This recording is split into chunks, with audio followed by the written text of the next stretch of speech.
Voilà. Que Dieu nous bénisse. Voilà. On va ouvrir nos Bibles maintenant. J'ai ce texte avant même de partir en vacances, je l'avais déjà. Je voulais partager avec vous quelques pensées, mais j'avais eu un autre sujet sur le cœur et je lui ai dit, bon, on en parlera au retour. C'est dans le livre des Actes, au chapitre 2, Actes chapitre 2. On va lire 5 versets, donc du verset 37 au verset 41. Il est dit ceci: après avoir entendu ces discours, ils eurent le cœur vivement touché et ils dirent à Pierre et aux autres apôtres: hommes frères, que ferons-nous? La suite. Pierre leur dit: repentez-vous et que chacun de vous soit baptisé au nom de Jésus-Christ à cause du pardon de vos péchés, et vous recevrez les dons du Saint-Esprit. Sur ce verset-là, voyez-vous, c'est écrit: repentez-vous, que chacun de vous soit baptisé au nom de Jésus-Christ. Moi, dans ma version, c'est écrit à cause du pardon de vos péchés. Peut-être que dans certaines versions, c'est écrit pour le pardon de vos péchés. Je ne sais pas si vous trouvez ça. Je vais expliquer ça tout à l'heure. Et vous recevrez le don du Saint-Esprit. Car la promesse est pour vous, pour vos enfants, et pour tous ceux qui sont au loin, en aussi grand nombre que le Seigneur notre Dieu les appellera. Car, et par plusieurs autres paroles, il les conjurait et les exhortait, disant: sauvez-vous de cette génération perverse. Ceux qui acceptèrent sa parole furent baptisés. Et en ces jours-là, le nombre des disciples augmenta d'environ 3000 âmes. Amen. Notre Père, nous te bénissons pour ta parole parce qu'elle est la vérité. Nous te rendons grâce, Seigneur, ce matin, parce que tu nous bénis ensemble dans ta maison, devant ta parole. Je te demande vraiment de la bénir dans ma bouche, mais de travailler nos cœurs. Seigneur, que nous puissions partir de ta maison enseignés par toi, édifiés par toi. Seigneur, que ce ne soit pas ma connaissance, que ce ne soit pas ma parole, mais ta parole, Seigneur. Que tout ce qui est en moi, Seigneur, ne sorte même pas de ma bouche, mais seul ce que tu veux dire à l'Église puisse sortir, notre Père. Je lis et je chasse toute opposition à la parole. Je lis et je mets dehors, Seigneur, tout ce qu'il y a de négatif. Tout ce qui viendrait combattre ta parole, nous la mettons dehors, mon Dieu. Nous déclarons ta victoire. Fais du bien à l'Église à travers ta parole. Fais-nous du bien ensemble, au nom puissant de Jésus, mon Dieu et mon roi. Nous te prions et nous te bénissons au nom de Jésus-Christ. Amen. Donc ce texte, je sais que beaucoup d'entre nous, vous l'avez déjà lu. Peut-être même vous avez déjà entendu beaucoup de messages à travers ce texte. Mais ce matin, je voulais tout simplement partager avec vous quelques pensées. C'était le jour de la Pentecôte. D'abord, le thème, je l'ai appelé « La puissance de la parole et de l'Esprit de Dieu ». Qu'est-ce que je veux dire? J'ai composé. Donc, je voudrais montrer que la parole de Dieu est puissante. Et puis, je voudrais aussi vous montrer que le Saint-Esprit de Dieu est puissant. Amen. Donc, la puissance de la parole et de l'Esprit de Dieu. Donc, les deux sont puissants. La parole a été inspirée par l'Esprit de Dieu. Et quand Dieu utilise son Saint-Esprit, quand Dieu libère son Saint-Esprit, la parole qu'on va annoncer ne sera qu'une parole puissante. On a besoin que tout ce que nous enseignons, que tout ce que nous témoignons soit inspiré par le Saint-Esprit pour que cela puisse porter du fruit à la gloire de Dieu. C'est pour ça que j'ai dit la puissance de la parole et de l'Esprit de Dieu. Nous savons tous que la parole de Dieu est puissante. La parole de Dieu est vivante. La parole de Dieu est efficace. La parole de Dieu est capable de transformer même le cœur le plus incrédule. La parole de Dieu est comme un marteau, elle est comme un feu. Mais lorsqu'elle est utilisée par le Saint-Esprit, la parole de Dieu peut accomplir des choses extraordinaires. Que le nom du Seigneur soit béni. Amen. Elle est une arme offensive, mais elle est aussi une arme défensive, la parole de Dieu. Elle a une vertu curative, elle est capable de nous guérir, elle est capable de nous restaurer, elle est capable de nous faire du bien. Amen. La parole de Dieu peut nous protéger lorsque nous la serrons du plus profond de notre cœur. Elle peut nous garder contre les péchés.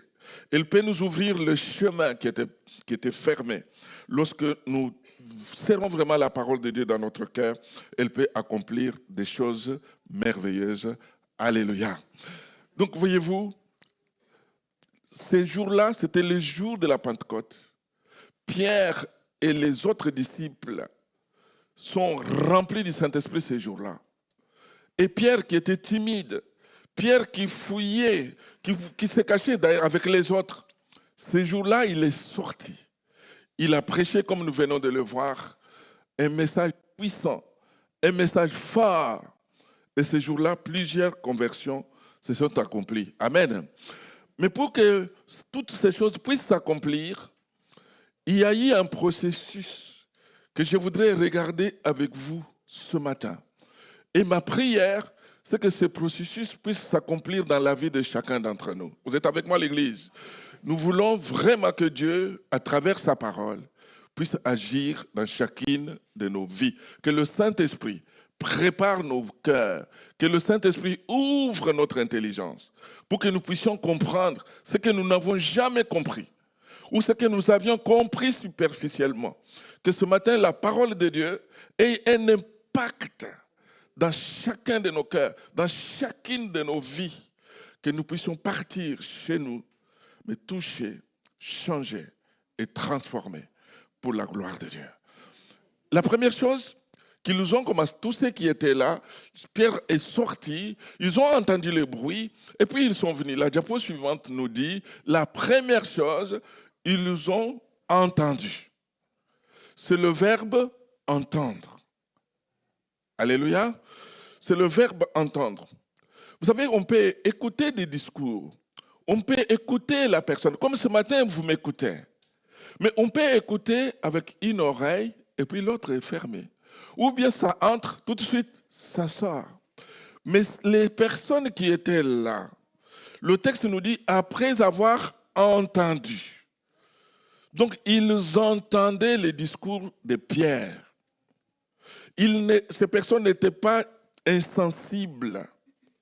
Ces personnes n'étaient pas indifférentes à l'écoute de l'évangile, à l'écoute de la prédication. Est-ce que vous êtes avec moi? Je demande comme ça pour attirer votre attention au cas où. Ce n'est pas pour vous embêter. Ce n'est pas pour faire un slogan, non. Quand je demande est-ce que vous êtes avec moi, c'est pour vous attirer vers moi. Donc ces personnes savaient que la foi vient de ce qu'on entend. Et ce qu'on entend vient de la parole de Christ. Ces personnes savaient que Jésus lui-même avait dit, mais prenez garde à la manière dont vous entendez. C'est pour ça que ces personnes étaient attentives. Ces personnes entendaient avec les deux oreilles. D'ailleurs, le verbe entendre, je l'ai relevé ce petit, je ne sais pas si vous allez y arriver à voir. Entendre, qui est utilisé ici, veut dire apprendre, veut dire tenir compte, veut dire exaucer, veut dire obéir, veut dire annoncer, veut dire connaissance, être doté de la faculté d'entendre, veut dire être non sourd. Ce verbe, en grec, il veut aussi dire, c'est considérer ce qui a été dit ou ce qui vient d'être dit. Donc, entendre ici ne signifie pas seulement d'entendre les sons, mais c'est prendre en considération. C'est être tout attentif à ce qui est dit. C'est essayer de comprendre ce qui est dit. C'est percevoir le sens de ce qui est dit, de ce qui est annoncé. C'est apprendre par l'écoute. Moi, je voudrais que ce matin, ensemble, mes frères et sœurs, nous puissions dire au Seigneur, mais Seigneur, ouvre nos oreilles, parce que nous voulons entendre comme toi tu entends. Ouvre mon oreille, que mon oreille ne soit pas sourde, mais que j'écoute, que j'entende, comme entendent les disciples. Que quand j'entends, que je puisse comprendre qu'est-ce que tu veux me dire. Qu'est-ce que tu veux m'enseigner? Qu'est-ce que tu voudrais que j'apprenne? Et ce que j'ai aimé dans vous voyez la manière dont c'est écrit, il est dit après avoir entendu. Amen. Après avoir entendu, je me suis dit, mais ça, c'est une leçon pour nous. Des fois, quand on est en face d'une personne, surtout s'il y a eu un échange qui n'est pas amical, ça peut être en couple, ça peut être avec des amis, ça peut être même à l'église. Et surtout quand on pense que c'est moi qui ai raison. Dès qu'on est en face de la personne, on voudrait que la personne nous entende d'abord, avant qu'elle puisse me parler. Mais ici, le texte nous dit, après avoir entendu. La leçon, c'est que nous devons apprendre à écouter d'abord l'autre avant d'avancer nos arguments, avant d'essayer de nous défendre. Alléluia. Je sais que des fois, il y a des personnes, tu veux parler, mais elle, pensant qu'elle a raison, c'est d'abord elle qui doit parler. La Bible nous dit dans les livres des Proverbes, chapitre 18, verset 2, j'ai pris la Bible français courant, le texte dit ceci, ce qui intéresse les sots ou les stupides n'est pas de comprendre, mais de faire étalage de son opinion. Donc ce qui intéresse l'homme stupide, ce qui intéresse l'homme qui est sot, c'est de donner ses arguments. C'est dire, mais tu vois, si je me suis fâché, c'est parce que... non, attends, écoute-moi d'abord, c'est moi qui parle. C'est moi qui parle. Et pourtant, si on laissait l'autre nous parler, peut-être que ça allait nous donner encore beaucoup d'autres arguments, bien réfléchis, bien mûris, pour pouvoir parler à l'autre, pour pouvoir éclairer l'autre. Et souvent d'ailleurs, beaucoup de difficultés, même dans les couples, dans les amitiés, c'est parce qu'on ne prend pas le temps d'écouter l'autre. Vous êtes avec moi à l'église. Et ma prière ce matin, c'est que comme cette foule qui était devant Pierre a attendu d'abord, elle a entendu. Ce n'est qu'après que cette foule a réagi. Que Dieu nous aide dans nos foyers, que Dieu nous aide sur le lieu de travail, que Dieu nous aide à l'église, que nous soyons d'abord attentifs avant de parler. C'est pour ça d'ailleurs que Dieu nous a donné des oreilles et une seule bouche, pour que nous puissions bien écouter plus avant de parler. Que Dieu nous aide. Alléluia. Tandis que les sots cherchent toujours à défendre, cherchent toujours des arguments, cherchent toujours à parler sans avoir écouté l'autre. Tu m'as blessé, mais c'est vrai que l'autre t'a blessé, c'est vrai que l'autre a dit, c'est vrai. Mais si tu les laissais s'expliquer, peut-être que vous allez vous réconcilier, vous serez conduits dans la paix. Il nous est dit, après avoir entendu ces discours, donc Pierre a fait un discours ces jours-là de la Pentecôte. Mais ce n'était pas un discours politique, ce n'était pas un discours philosophique, ce n'était pas un discours moral, mais c'était la prédication de l'Évangile. Alléluia. Et son discours ne parlait que d'une personne. Et cette personne s'appelle Jésus. Tout notre message, tout notre témoignage, mes frères et sœurs, la seule personne que nous voulons faire connaître s'appelle Jésus. Nous ne sommes pas là pour nous prêcher nous-mêmes. Nous ne sommes pas là pour nous faire connaître. Nous ne sommes pas là pour faire passer nos opinions. Ce que nous voulons que l'Église connaisse, ce que nous voulons que nos amis connaissent, ce n'est pas nous, c'est ce que Jésus a fait dans notre vie et ce qu'il va continuer de faire. Alléluia. Des fois, on a cherché à dire beaucoup de choses. Des fois même, on a glissé pour embellir la chose, on a fait notre petit commentaire. Des fois même qui n'était pas vrai. Comme si pour gagner une âme, il fallait qu'on ajoute quelque chose. Mais la parole de Dieu est suffisante. La parole de Dieu est puissante. Alléluia. Elle est efficace, elle est capable de toucher les cœurs. Elle est capable de convaincre les cœurs. Ces jours-là, Pierre a annoncé ce discours. Donc je disais que ce discours, c'était la prédication de l'Évangile. Notre message, notre témoignage doivent être basés sur une seule personne, celle que nous voulons faire connaître, la personne de Jésus. C'est le nom de Jésus qui sauve. C'est le nom de Jésus-Christ qui guérit. C'est le nom de Jésus-Christ qui délivre. C'est le nom de Jésus-Christ qui libère. C'est le nom de Jésus-Christ qui relève. C'est le nom de Jésus-Christ qui restaure. Alléluia. Qui restaure. C'est le seul nom de Jésus. La Bible ne dit-elle pas: il n'y a de salut en aucun autre, car il n'y a sous le ciel aucun autre nom qui ait été donné aux hommes par lequel nous puissions être sauvés. Le seul nom qui nous sauve, c'est le nom de Jésus-Christ. Amen. Alors ce jour-là, le jour de la Pentecôte, Pierre a prêché Jésus. Si vous lisez le texte au-dessus, vous allez voir sa prédication. Il a dit, si vous regardez le verset 22 jusqu'au verset 36, « Homme israélite, écoutez ces paroles. Jésus de Nazareth, cet homme à qui Dieu a rendu témoignage devant vous par les miracles, les prodiges et les signes par lui au milieu de vous. Vous l'avez crucifié, vous l'avez fait mourir, Dieu l'a ressuscité. Nous en sommes tous témoins.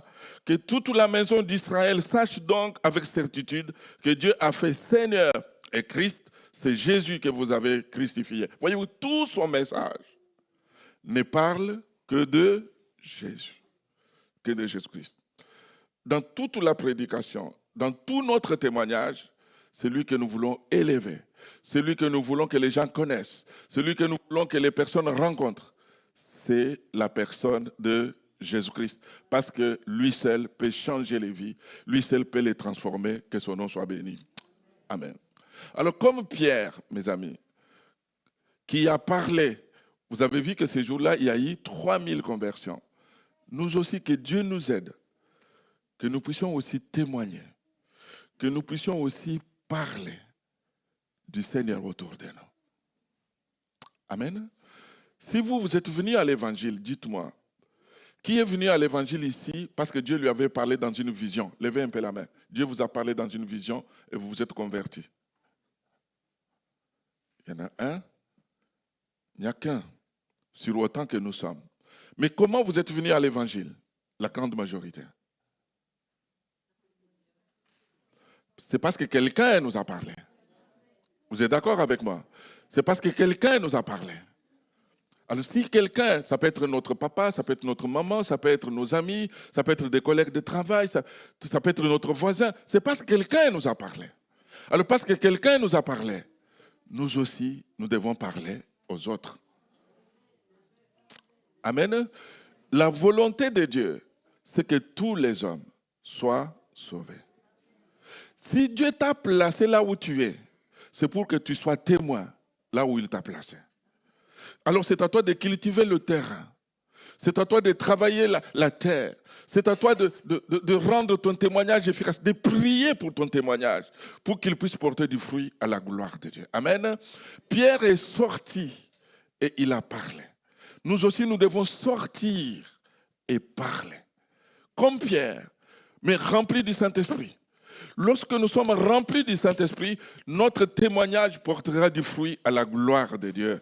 Je me rappelle, on n'était pas encore arrivé ici à Maromme au milieu de vous. On était dans une petite église dans l'Orne. Un jour, on faisait la prospection. On s'est retrouvés, on a prié d'abord. Et puis, on a accueilli, je crois, l'école biblique. On est sorti avec les étudiants. On a témoigné. Et nous avions notre fille qui jouait du piano là. Et elle était avec nous. Elle était encore plus jeune encore. Et elle est sortie avec nous et elle a parlé à un homme. Et le soir, on avait la réunion d'évangélisation, des témoignages, des prédications. Et l'une des personnes à qui elle avait témoigné est venue. Et quand elle a vu cette personne dans la salle, elle a couru vers moi. Papa, ça marche. Je dis, mais qu'est-ce qui marche? Regarde, j'ai parlé. Cet homme-là, c'est moi qui lui ai parlé. Et elle est là. Et la personne est là. Mais tu dis, mais tu sais, tu as parlé, mais Dieu s'est servi de tes paroles et la personne est venue. Alléluia. Donc nous sommes appelés, nous sommes invités à permettre à un grand nombre d'entendre le message de l'évangile, mes frères et sœurs. Ne bloquons pas, n'arrêtons pas la chaîne. On nous a confié la parole. C'est à nous de la transmettre aux autres, pour qu'elles aussi entendent. Alléluia. Dieu veut que par toi, que par moi, un grand nombre soient aussi sauvés.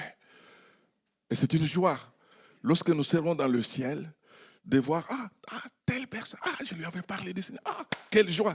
Oh, c'est vrai qu'on ne verra pas toujours le fruit de notre travail, là où nous sommes. Mais au ciel, on sera ensemble. Amen. Au ciel, on sera ensemble. Vous vous rappelez, n'est-ce pas, de la femme à la perte de sang. La Bible nous dit que cette femme, ayant entendu parler de Jésus, elle a tout simplement entendu parler de Jésus, elle s'est dit, je vais aller voir. Et si je touche seulement le bord de son vêtement, je serai guéri. Cette femme a entendu parler. Il fallait que quelqu'un lui parle. Donc le verbe entendre est très important. Il faut que les gens nous entendent, mais dans le bon sens du mot. Non pas dire, mais il va m'entendre. Non, ce n'est pas ça que j'ai dit. Mais que les gens nous entendent, qu'on parle. Vous vous rappelez de cette femme syrophénicienne qui avait une fille malade. Elle a entendu parler de Jésus. Le premier texte, c'est dans Marc chapitre 5, 25 à 34. Le deuxième, c'est Marc 7, 25 à 30. Elle a entendu parler de Jésus et vint se jeter à ses pieds. Et vous savez, parce qu'elle est venue se jeter aux pieds du Seigneur, sa fille a été délivrée. Amen. Vous vous rappelez de cet officier romain, Luc chapitre 7, versets 2 à 10. Ayant entendu parler de Jésus, il lui envoya quelques anciens des Juifs pour le prier de venir guérir son serviteur. Il dit, dis seulement un mot et mon serviteur sera guéri. Et effectivement, il avait entendu parler. Vous vous rappelez dans Jean chapitre 4, 46 à 53, un officier du roi dont le fils était malade, près de mourir. L'autre, c'était son serviteur. Et ici, c'est son fils. Il a entendu parler de Jésus. Et il a demandé à Jésus de venir. Et Jésus va lui dire, va, ton fils vit. Et quand il est rentré chez lui, il a trouvé que son fils était vivant, était guéri. Donc, il a entendu parler. Donc, ce fut le départ de ce témoignage. Quelqu'un a pu parler, mes amis. Le Seigneur attend que nous puissions, nous aussi à notre tour, parler du Seigneur. Alléluia. Que nous puissions parler du Seigneur.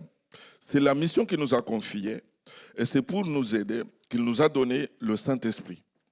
Donc le Saint-Esprit ne nous a pas été donné tout simplement pour que nous puissions parler en langue, tout simplement pour que nous puissions nous sentir bien. Mais Jésus dit, vous recevrez une puissance, le Saint-Esprit survenant sur vous, et vous serez mes témoins. Donc le Saint-Esprit nous a été donné pour que nous soyons des témoins. Alléluia. J'ai relevé cette phrase, je crois que vous l'avez déjà entendue, d'un pasteur américain qui s'appelle Jim Cymbala, qui dit « Dieu ne nous a pas envoyé le Saint-Esprit pour que nous sentions des frissons et des émotions fortes, mais pour nous rendre capables de gagner le perdu à Jésus. » Nous voulons, mes amis, ce matin, que l'église de Marom que nous formons soit une église qui gagne des âmes. Alléluia. Soit une église qui gagne des âmes. C'est ça la vision de l'église. C'est ça l'objectif de l'église. Alléluia. Nous voulons demander à Dieu de nous aider pour que nous soyons des gagneurs des âmes. Annoncer l'évangile, c'est annoncer la bonne nouvelle. C'est pas dire, c'est pas raconter ce que nous vivons, mais annoncer l'évangile, c'est annoncer une bonne nouvelle. C'est pas donner un cours de morale. Même si dans l'évangile, il y a des valeurs morales, mais l'évangile n'est pas un cours de morale. L'évangile, c'est la puissance de Dieu pour le salut de quiconque croit. Alléluia. L'évangile est capable de délivrer un alcoolique, faire de lui un citoyen raisonnable. L'évangile est capable de délivrer un voleur, faire de lui un citoyen respectueux. Il y a des hommes et des femmes ici, si on donnait les témoignages les uns et les autres. Il y en a qui étaient des voleurs, il y en a qui étaient des alcooliques, il y en a qui étaient des menteurs, il y en a qui trompaient les femmes, qui trompaient leurs maris. Mais quand ils sont venus à l'évangile, ils ont rencontré le Seigneur a transformé leur vie, que son nom soit béni. Un homme de Dieu disait, le secret de l'évangile, c'est que l'évangile a la puissance de faire ce que rien d'autre ne peut faire. Là où les hommes ont échoué, là où les hommes ne peuvent rien faire, l'évangile est capable de faire encore quelque chose. Parce que l'évangile peut même ressusciter les morts. Alléluia. J'ai lisé ce témoignage sur Internet. Aux Pays-Bas, en 2025, une enquête a été faite. Ils ont trouvé que la génération Z, donc la génération de jeunes, contrairement à toutes les générations précédentes, cette génération a la foi en Dieu. Je ne sais pas si vous l'avez vu ou pas. J'ai vu cet article, j'étais surpris qu'aux Pays-Bas, c'est un journal qui n'est pas chrétien, qui a fait une enquête, qui a trouvé que depuis Covid, toute cette nouvelle génération de jeunes, que ce soit par TikTok, par Instagram, par YouTube, ils écoutent les témoignages. Donc l'évangile n'est plus seulement quelque chose qui est prêché dans une salle, mais c'est quelque chose qu'ils écoutent d'une manière personnelle chez eux. Et ces témoignages créent la foi dans leur cœur. Merci Seigneur. C'est pour ça que nous voulons encourager au milieu de nous. Bien sûr que nous devons parler, mais nous devons travailler à la technique parce que ça marche. L'Instagram, les TikTok, je sais que sais-je encore. Moi, je suis un peu de l'ancienne génération. Donc, sur tous les réseaux sociaux, je me rappelle que tout au début, là, on s'est dit, mais non, Internet, non, c'est pas spirituel, non, non. Je crois que c'est un moyen puissant que nous devons utiliser pour que l'évangile soit répandu. Amen. Nous-mêmes, en tant qu'Église, vous savez que le message, il est sur YouTube. Tous les messages sont sur YouTube. Merci YouTube. Hein. Nous, on était en Australie. À 10h, on avait notre culte là-bas. Et puis, quand vous commencez ici à 10h, il faisait 18h là-bas. On était connectés, on était avec vous. Donc, on suivait tout comme si on était ici.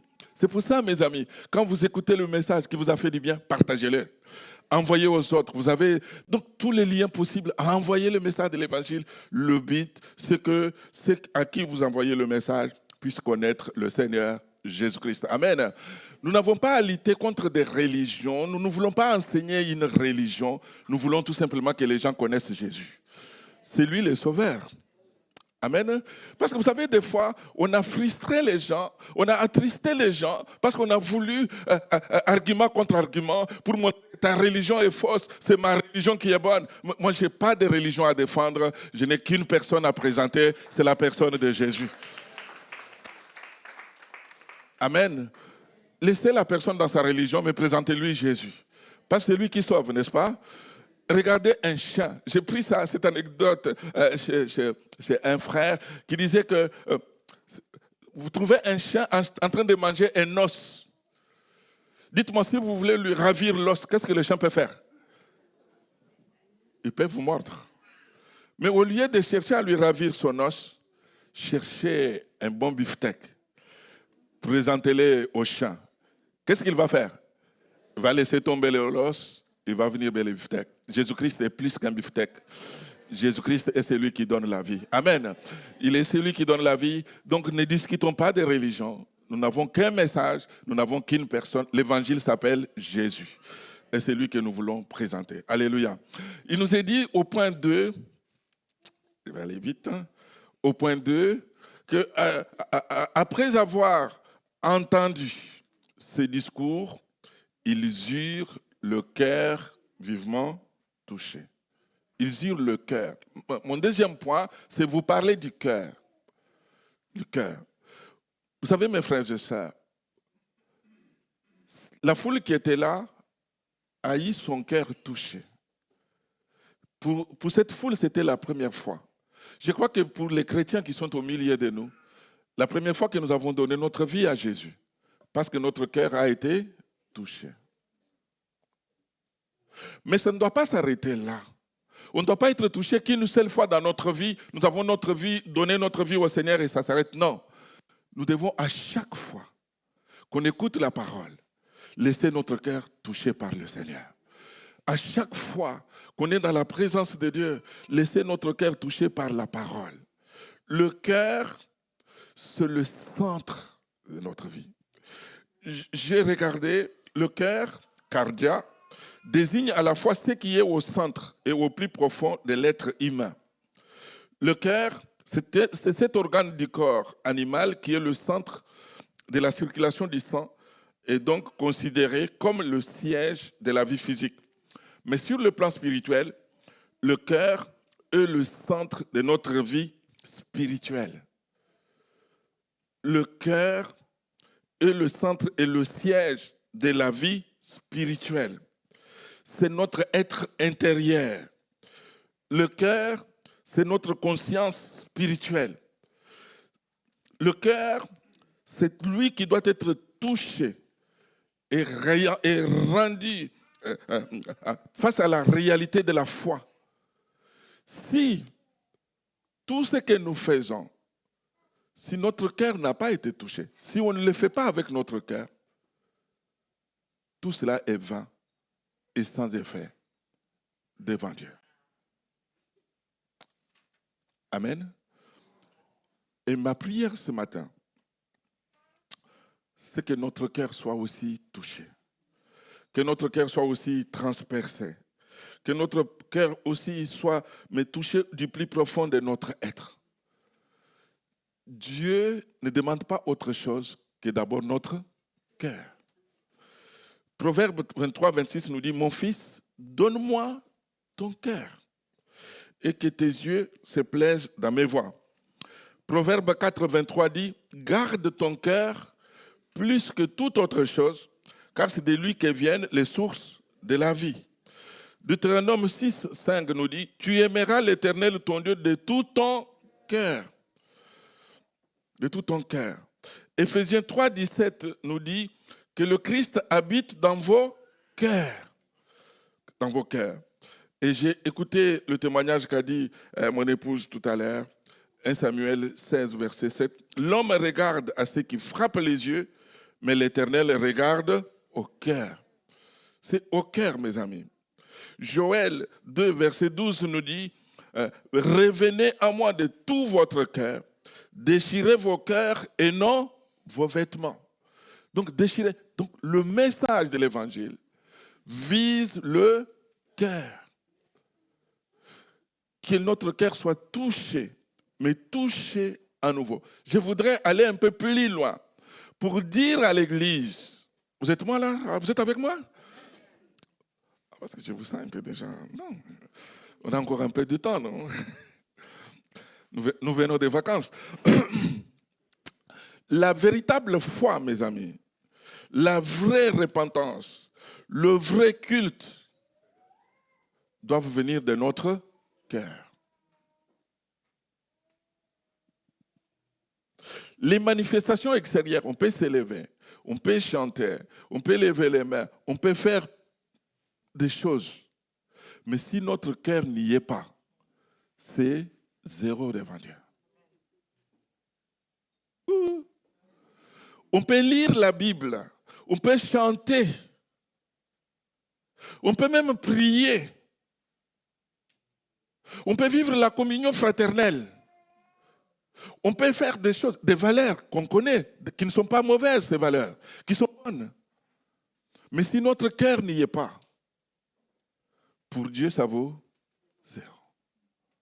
Nous avons besoin que Dieu touche nos cœurs pour que notre service, pour que notre prière, pour que notre méditation, pour que notre prédication, pour que notre conduite de la louange, pour que notre jeu de l'instrument, pour que mon service puisse être agréable à Dieu, il faut que cela vienne de mon cœur.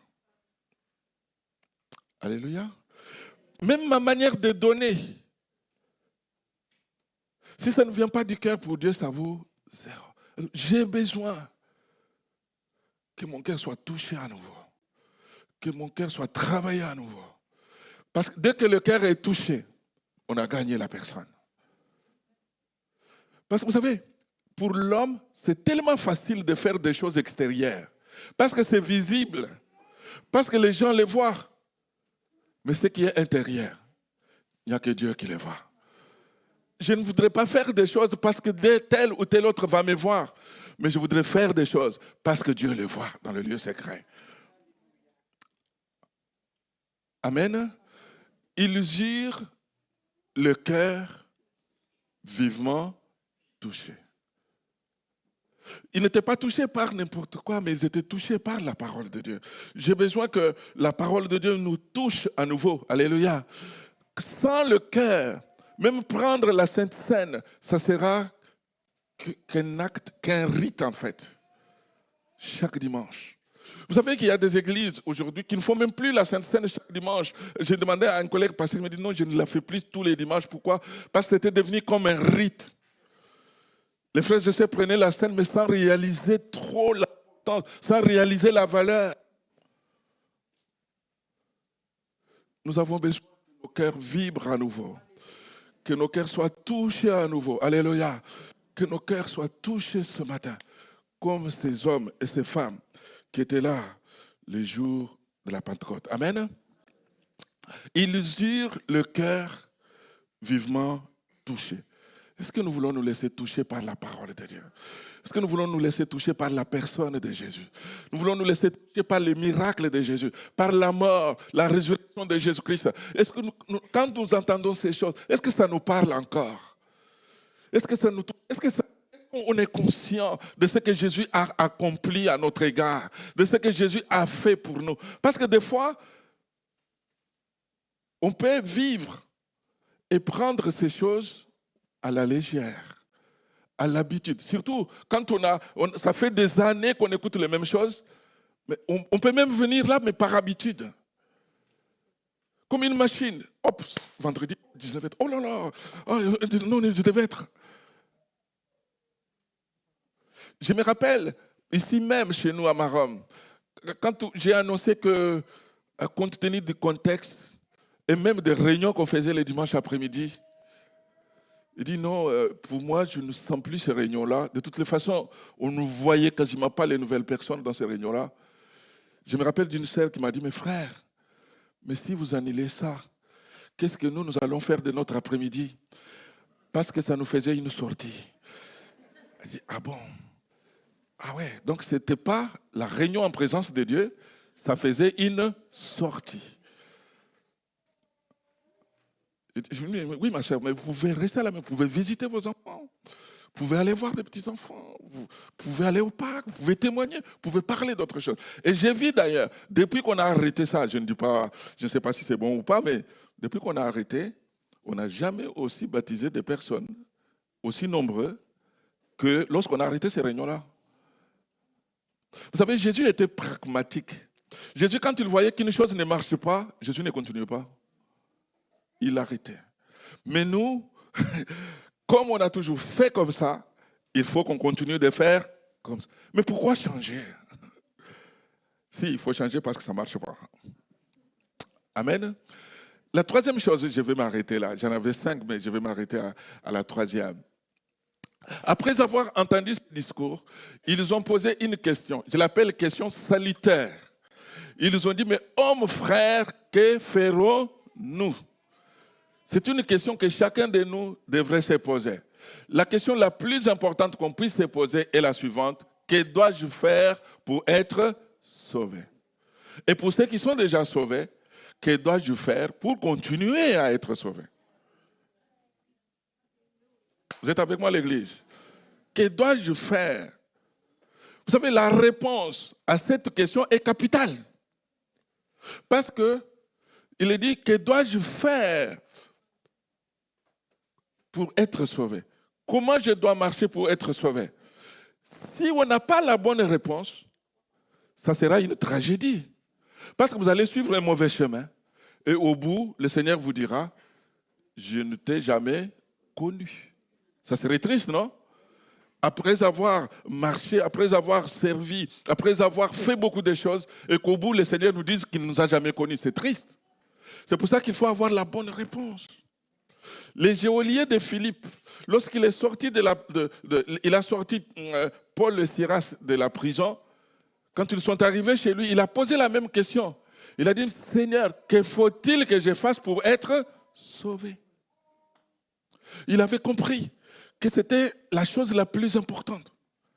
Je voudrais dire à l'Église que ce qui est important, ce qui est capital, c'est que tu sois sauvé. Amen. Le but de notre marche avec Dieu, je ne sais pas pour vous, hein, mais pour moi, le but de service, le but de ma prière, le but de ma prédication, le but de ce que je fais, c'est que je vive au ciel avec Jésus. C'est ça l'objectif. Si vous aviez un autre objectif, vous êtes en train de passer à côté. Si vous veniez juste pour avoir des amis, ce n'est pas le but de l'Église. Si vous veniez juste pour avoir des paroles réconfortantes, oui, on a toutes ces choses. On a des amitiés, on a des paroles, on a des choses qui vous feront du bien. Mais l'objectif ne perd pas le but. C'est que tu acceptes Jésus-Christ comme Seigneur et Sauveur de ta vie, que tu marches avec lui et qu'un jour, nous soyons au ciel ensemble. Amen. Les jeunes hommes riches avaient couru. Il a dit, bon maître, que faut-il que je fasse pour hériter la vie éternelle? C'est-à-dire pour être sauvé. C'est ce qu'il voulait dire. L'apôtre Paul lui-même, quand il s'est converti, il entend la voix du Seigneur. Il dit, mais Seigneur, qu'est-ce que tu veux que je fasse? Donc, il veut être sauvé. La question la plus importante de notre vie, mes frères et sœurs, que faut-il que je fasse pour être sauvé? Que faut-il que je fasse pour continuer à être sauvé? Je disais qu'une mauvaise réponse à cette question, en dépit de la justesse de nos croyances dans d'autres domaines, mène à une tragédie éternelle. Sachant à quel point il est essentiel d'avoir la bonne réponse à cette question, Satan fait tout pour s'aimer la confusion, pour que les gens croient, mais des fois croient de la mauvaise manière, ne croient pas au vrai évangile de Jésus-Christ. J'ai pris cette partie-là dans le commentaire de John MacArthur, c'est un pasteur américain, qui dit qu'à cette question, il y en a qui répondent d'une manière légale. Donc, ils les appellent les légalistes. Pour les légalistes, pour être sauvé, il faut faire beaucoup d'œuvres. Il faut accomplir beaucoup de choses. Amen. Et il dit que le légaliste, lui, il fait encore. Il faut faire, il faut faire, il faut faire. Mais nous savons que nous ne sommes pas sauvés par nos œuvres. Mais c'est par grâce, par le moyen de la foi en Jésus-Christ. Amen. Donc si tu penses que c'est en faisant que tu seras sauvé, mais tu es en dehors de ce que dit la Bible. On n'est pas sauvé par ce que nous faisons, mais nous sommes sauvés par ce que Jésus-Christ a accompli. Que son nom soit béni. Lorsque nous faisons des choses, nous faisons des œuvres, c'est parce que nous sommes sauvés. Mais nous ne faisons pas des œuvres pour être sauvés. Vous me comprenez? Je ne dis pas qu'il ne faut pas faire. Il faut faire, mais nous ne faisons pas pour être sauvés. Nous faisons parce que nous sommes sauvés. Alléluia. Et puis le frère dit, il y a les légalistes, mais il y a aussi les moralistes. Les moralistes, lui, il met ses œuvres dans la balance. Il dit, mais aussi longtemps que mes œuvres sont en grande quantité, de plus que les mauvaises choses, donc je suis sauvé. Dites-moi, est-ce que vous croyez réellement que si on mettait vos œuvres dans la balance, les bonnes œuvres que vous faites vont plus peser que les mauvaises? Vous êtes sûr? Non. Non, on est mauvais. Même toute notre justice n'est qu'iniquité. La Bible nous dit qu'il n'y a aucun juste, même pas un seul. Mais heureusement pour nous, la seule œuvre qui peut nous sauver, c'est le Seigneur Jésus-Christ. Et puis, en troisièmement, il y a l'universaliste. J'avais mis le point en fait. Il y a l'universaliste. Lui, il croit, parce que Jésus est mort, donc il est mort pour sauver toute l'humanité, donc je suis sauvé. Que je croie ou que je ne crois pas, je suis sauvé. Nous irons tous au paradis, n'est-ce pas? Qu'on soit saint ou assassin, nous irons tous au paradis. C'est ça l'universaliste. Et il y a des gens qui croient en cela. La Bible nous dit que nous devons entrer par le chemin étroit. Donc nous avons notre part, nous avons notre responsabilité, nous avons notre combat, nous avons notre lutte de chaque jour. De chaque jour. Et puis, il y a le ritualiste. Le ritualiste, lui, il croit que parce qu'il il a accompli un rite. Donc, il est passé par les eaux de baptême. Ça y est, c'est bon. Donc, je suis baptisé, je suis sauvé. Non, le baptême ne sauve personne. Vous le saviez ou pas? Il y a des baptisés qui ne seront pas sauvés. Et il y a des non-baptisés, des fois, qui seront sauvés.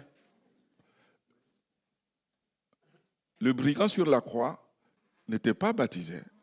Jésus lui a dit, aujourd'hui même tu seras avec moi dans le paradis. Il n'est pas descendu de la croix pour être baptisé. Je ne dis pas qu'il ne faut pas se faire baptiser.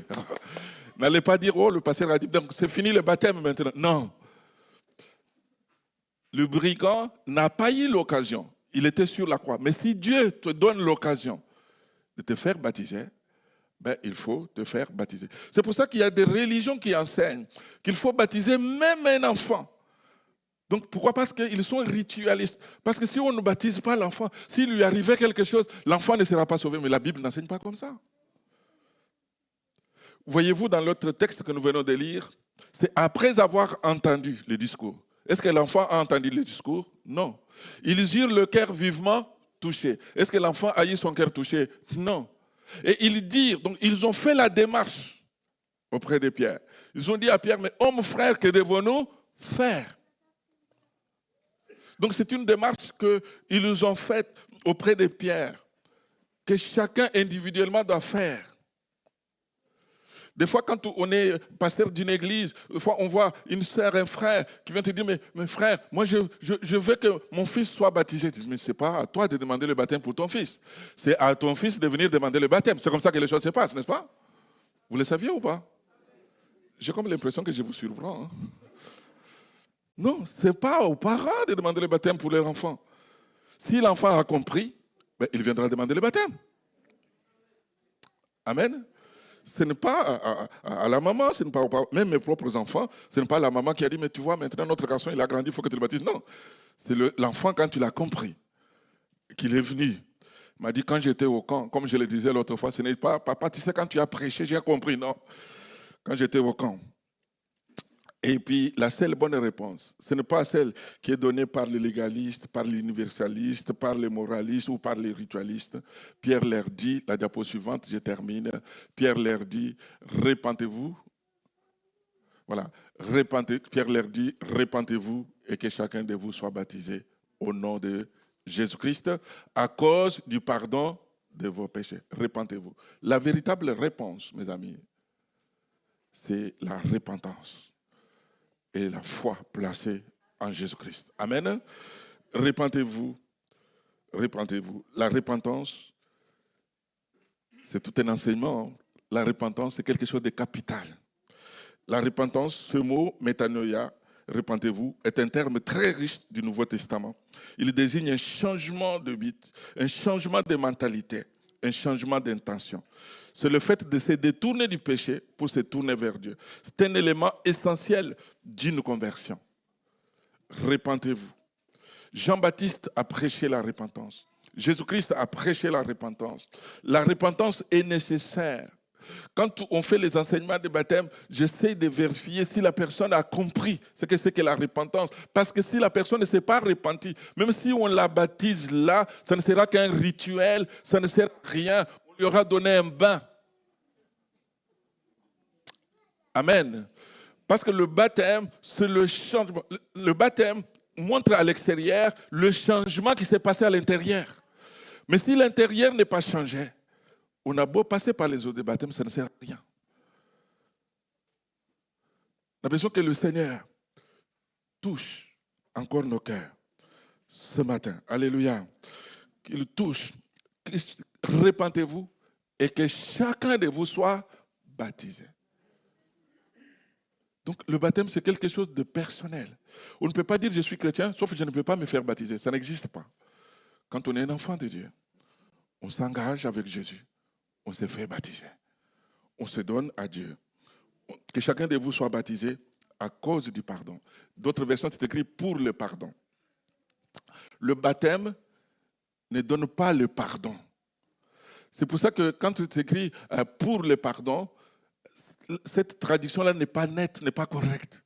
C'est pour ça que l'enseignement, l'enseignement d'une autre religion en face insiste pour qu'on baptise les enfants. Pourquoi? Parce que c'est écrit, répentez-vous et que chacun de vous soit baptisé pour le pardon de vos péchés. Parce que aussi longtemps qu'on n'est pas baptisé, on n'a pas le pardon des péchés. Mais la vraie traduction, elle est là. Répentez-vous, que chacun de vous soit baptisé au nom de Jésus à cause. Parce que vous avez été pardonné, maintenant vous pouvez vous faire baptiser.